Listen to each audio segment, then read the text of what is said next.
tener un nuevo trabajo. Nosotros te contamos todos los detalles, por supuesto, que sabemos hasta el momento. El cuarteto irlandés U2 ha confirmado el inminente lanzamiento de su próximo disco Song of Experience y la consecuente gira que tendrá lugar el próximo 2017. Este nuevo disco surge como continuación de su anterior trabajo Song of Innocence, publicado en 2014.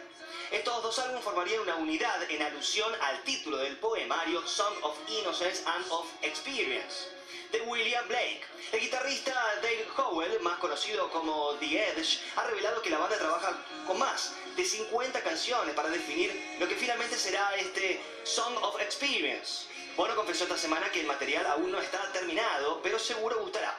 En lo que a las letras se refiere, es más potente que Word, es más claro, dijo así el líder del grupo.